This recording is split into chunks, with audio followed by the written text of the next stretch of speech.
Good morning students.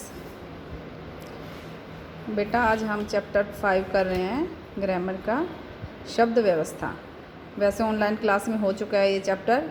जो बच्चे online class attend नहीं कर पाए, स्पेशली उनके लिए ये वीडियो बनाई गई है बेटा, तो इनकी हेल्प से अपना काम कंप्लीट कर लें और समझ लें। शब्द व्यवस्था यानी कि शब्दों की व्यवस्था। ये वाला जो श होता है बेटा, ये श की आवाज़ आती है श। कई बच्चे इसको भी स बोल देते हैं, दूसरा स होता है वो भी स, सारे स को स वो नहीं है, ये श शलगम वाला, ठीक है। सिंपल स होता है जो सपेरे वाला सड़क वाला, वो स होता है। तो प्रोनाउंसिएशन में ध्यान रखना है बेटा, हिंदी में प्रोनाउंसिएशन सही होनी चाहिए बिल्कुल। चलो अब क्वेश्चन करते हैं। शब्द किसे कहते हैं? वर्णों के सार्थक समूह को शब्द कहते हैं। सार्थक समूह जिनका अर्थ निकले वो होते हैं सार्थक, जैसे घोड़ा, राजा, हाथ आदि, ठीक है।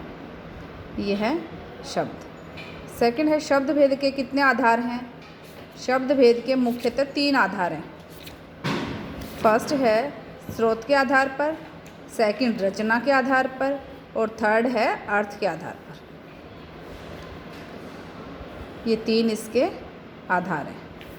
फिर थर्ड क्वेश्चन है बेटा, स्रोत के आधार पर शब्द के कितने भेद हैं?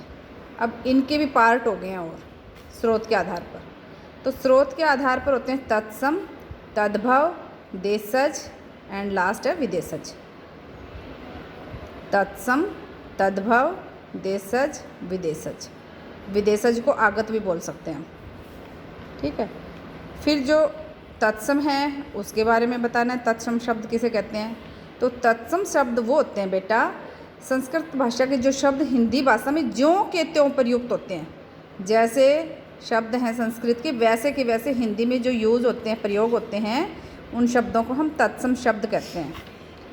जैसे अग्नि, संस्कृत में भी अग्नि ही लिखते हैं इसको। पुत्र को संस्कृत में भी पुत्र लिखते हैं।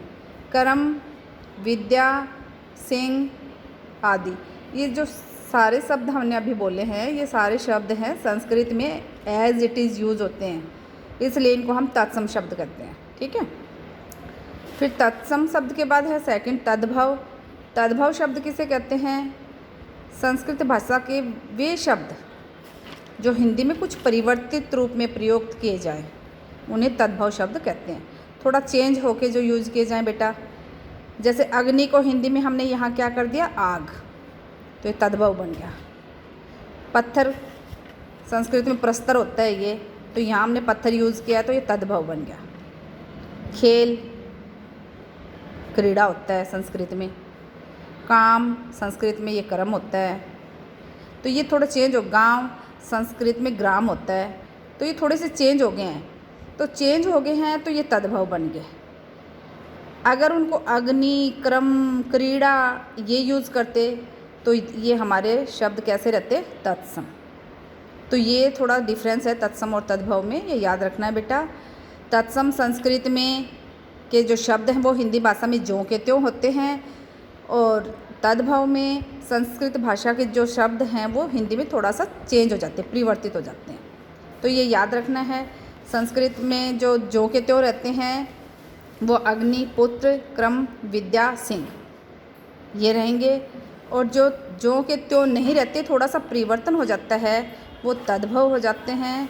वो हैं आग, पत्थर, खेल, काम, गांव आदि। तो ये ध्यान रखना है बेटा कि कौन से तत्सम है और कौन से तद्भव है। ये कुछ एग्जाम्पल्स भी दे रखे हैं यहाँ तद्भव और तत्सम के। नीचे देशज शब्द की परिभाषा दे रखी है। हिंदी भाषा में लोक भाषाओं के जिन शब्दों का प्रयोग होता है और जिनके स्रोत का पता नहीं है, उन्हें देशज शब्द कहते हैं। देशज के ये उदाहरण हैं ठेठ, रोड़ा, पगड़ी, पैसा, बछड़ा आदि। फिर ये विदेशज हैं, जो विदेशी भाषाओं के शब्द हैं वो हिंदी में प्रयुक्त होते हैं, उन्हें विदेशज शब्द कहते हैं। ये उर्दू, अरबी, फ़ारसी, पुर्तगाली, फ्रांसीसी आदि भाषाओं से हिंदी में आए हैं, और ये इनके उदाहरण दे रखे हैं काजू, बाल्टी, साबुन, आदमी, जमींदार, अपील, स्टेशन, डॉक्टर, अलमारी, तोप, कैंची आदि। तो ये कर लेने हैं बेटा। तुम्हें समझ में नहीं आए तो वीडियो को दोबारा देख सकते हैं, ठीक है। अब बाकी नेक्स्ट चैप्टर नेक्स्ट वीडियो में होगा बेटा, दोनों देख लेना जब तुम्हें टाइम लगे, ठीक है। ओके बेटा।